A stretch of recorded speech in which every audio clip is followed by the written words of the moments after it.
Hello बच्चों, let's read this question.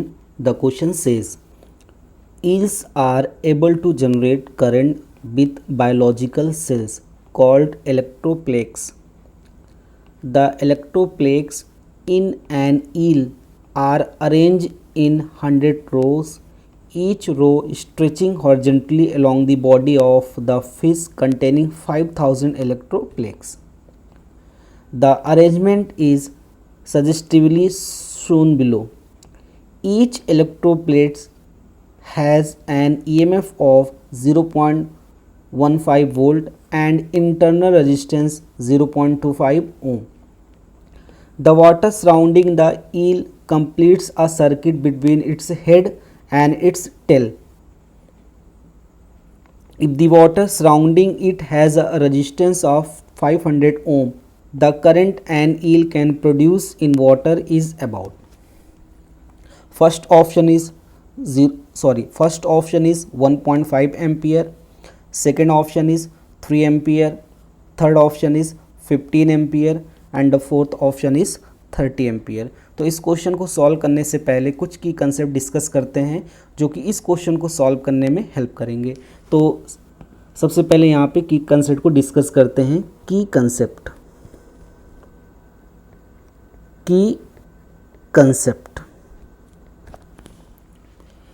यहाँ पे हम कंसीडर करते हैं. यहाँ पे शेल हैं, ये फर्स्ट सेल हो गया, ये हो गया सेकंड सेल, ये हो गया थर्ड सेल. ऐसे यहाँ पे n number of cell series में कनेक्टेड हैं. किस में कनेक्टेड है? यहाँ पे सीरीज में. फर्स्ट सेल का ईएमएफ हो गया एप्सिलॉन और इसका इंटरनल रेजिस्टेंस कितना है? Small r. तो यहाँ पे जितने भी सेल सीरीज कॉम्बिनेशन में यहाँ पे कनेक्टेड हैं, सपोज यहाँ पे कंसीडर करते हैं स्मॉल n सेल जो है सीरीज कॉम्बिनेशन में कनेक्टेड हैं और सबका ईएमएफ और इंटरनल रेजिस्टेंस क्या है? इक्वल है. ऐसे ही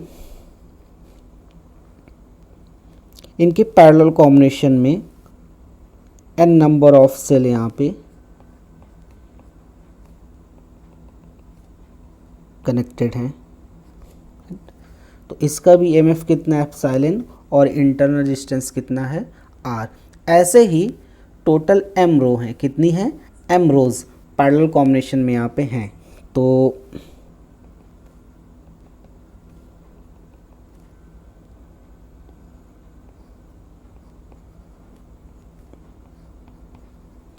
जितने भी यहाँ पे सेल कनेक्टेड हैं सबका ईएमएफ और इंटरनल रेजिस्टेंस क्या है?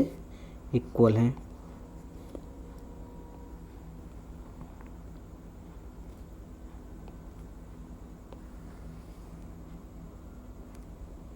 ठीक है. ऐसे कितने रोज हैं? m रो. यहाँ पे m रो हो गए और n नंबर ऑफ सेल यहाँ पे सीरीज में कनेक्टेड हैं. तो यहाँ पे देखो, ये पहला सेल हो गया, इसका इंटरनल रेजिस्टेंस कितना? Small r. ये दूसरा सेल हो गया, इसका ईएमएफ एप्सिलॉन और इंटरनल रेजिस्टेंस कितना? Small r. ऐसे टोटल कितने? n नंबर ऑफ सेल यहाँ पे कनेक्टेड हैं. तो यही कॉम्बिनेशन यहाँ पे रो के फॉर्म में यहाँ पे देखो, पैरेलल कॉम्बिनेशन में यहाँ पे m रोज यहाँ पे कनेक्टेड हैं. तो ये मिक्स कॉम्बिनेशन हो गया. अब इन सब को यहाँ पे क्या किया गया है? एक एक्सटर्नल रजिस्टर से कनेक्ट किया गया है और ये जो एक्सटर्नल रजिस्टर है जिसका रेजिस्टेंस यहाँ पे कितना एज्यूम कर लेते हैं? Capital R. तो यहाँ से इस सिस्टम से ये मिक्स्ड ग्रुपिंग सेल से यहाँ पे करंट आई यहाँ पे क्या करता है? ड्रॉ करता है. तो सबसे पहले इस आई की वैल्यू यहाँ पे हम कैलकुलेट करते हैं. तब यहाँ पे आई की वैल्यू हो जाएगी वाई ओम्स लॉ. ये हो जाएगा नेट ईएमएफ. क्या हो जाएगा? Net EMF divide by capital R plus small r net. ये हो गया हमारा करंट. अब यहाँ पे डायग्राम से नेट ईएमएफ हमारा कितना हो जाएगा? डायग्राम से नेट ईएमएफ कैलकुलेट करते हैं. ये पहला सेल है, ये दूसरा सेल है, ये तीसरा सेल है. सबकी पोलरिटी यहाँ पे इक्वल हैं और total m number of cell यहाँ पे किस में कनेक्टेड हैं? सीरीज में. तो यहाँ पे नेट ईएमएफ कितना हो जाएगा? n epsilon. तो यहाँ से नेट ईएमएफ हमारा कितना मिल गया? एन एप्सिलॉन डिवाइड बाई, तो यहाँ पे एक्सटर्नल रजिस्टर यहाँ पे कितना है कैपिटल आर, तो यहाँ पे कैपिटल आर लिख देंगे, ये हो जाएगा कैपिटल आर। अब आर नेट की यहाँ पे हम वैल्यू कैलकुलेट करते हैं। तो आर नेट की अगर यहाँ पे वैल्यू कैलकुलेट करेंगे, टोटल यहाँ पे कितने इंटरनल रजिस्टर हैं सीरीज में कनेक्टेड हैं, N number of internal resistance किस में कनेक्टेड हैं सीरीज में। तो अगर 2 इंटरनल रेजिस्टेंस अगर सीरीज में होते हैं वो 2R हो जाएगा, अगर 3 इंटरनल रेजिस्टेंस कनेक्टेड होंगे सीरीज में वो 3R हो जाएगा। ऐसे N number of internal resistance series में कनेक्टेड हैं तो ये टोटल कितना हो जाएगा NR। तो सीरीज में कितना हो गया NR डिवाइड बाई, अब यहाँ पे ऐसे ही इनका जो नेट रेजिस्टेंस है सीरीज में, वैसे यहाँ पे पैरेलल कॉम्बिनेशन में M रोज़ हैं। तो यहाँ पे पैरेलल कॉम्बिनेशन में जो M रोज़ यहाँ पे कनेक्टेड हैं तो हम इससे डिवाइड कर देंगे M से। तो ये हमने कैलकुलेट कर लिया टोटल करंट। ये टोटल करंट जो है मिक्स्ड ग्रुपिंग में कैलकुलेट हो गई। तो I इक्वल टू यहाँ पे कितना हो गया N epsilon divide by capital R plus small NR divide by small m। यहाँ पे n क्या है number of cell in each और m क्या इतने रोज़ हैं ये। अब इसकी कंसेप्ट की हेल्प से इस क्वेश्चन को हम लोग यहाँ पे क्या करते हैं सॉल्व करते हैं। अब यहाँ पे अगर क्वेश्चन को हम कंसीडर करते हैं यहाँ पे, तो क्वेश्चन में यहाँ पे टोटल नंबर ऑफ सेल यहाँ पे कितने कनेक्टेड हैं, टोटल नंबर ऑफ जो सेल कनेक्टेड हैं यहाँ पे वो 5000 है। कितने हैं यहाँ पे 5000। तो नंबर ऑफ सेल यहाँ पे हैं। अगर हम सोल्यूशन की बात करते हैं, सोल्यूशन,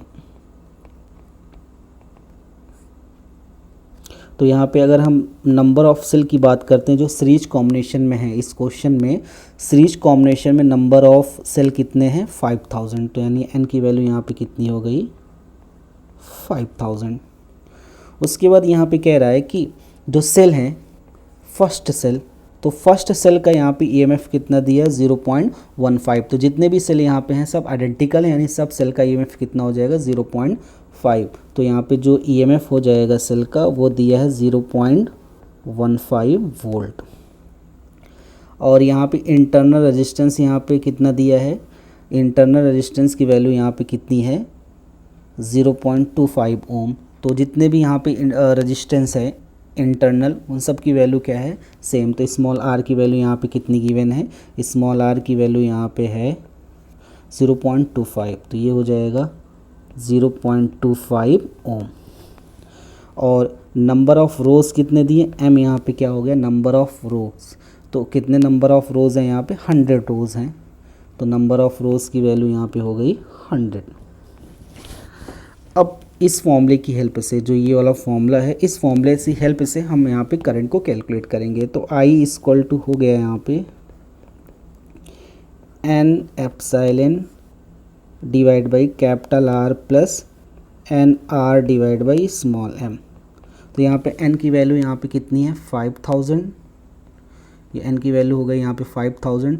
और एप्सिलॉन यहाँ पे कितना है 0.15 डिवाइड बाई कैपिटल R की वैल्यू यहाँ पे क्वेश्चन में कितनी गिवन है, तो कैपिटल R यहाँ पे क्वेश्चन में दिया है 500। कितना दिया 500 ओम। तो कैपिटल R की वैल्यू यहाँ पे पुट कर देंगे 500 ओम प्लस स्मॉल n यहाँ पे कितना है, ये है 5000 इंटू स्मॉल r की वैल्यू कितनी है 0.25 डिवाइड बाई m की वैल्यू कितनी है 100। तो इसको आगे सॉल्व करते हैं, ये हो जाएगा 750। अगर इन दोनों को मल्टीप्लाई करेंगे 5000 और 0.15 को मल्टीप्लाई करेंगे कितना हो जाएगा 750, ये हो जाएगा 500 प्लस, अब ये 2 0 से 2 0 क्या हो जाएगा कैंसिल। तो अगर इसको हम लोग मल्टीप्लाई करेंगे ये हो जाएगा 12.5। तो ये इक्वल हो जाएगा 750 डिवाइड बाई 5.5। तो ये I की वैल्यू हो गई। अब इसको अगर डिवाइड करेंगे तो ये आ जाएगा 1.46 और I की वैल्यू लिख सकते हैं 1.5 ampere. So final answer is I equal to 1.5 ampere and first option is the correct option. Hope you understood it well. Best of luck.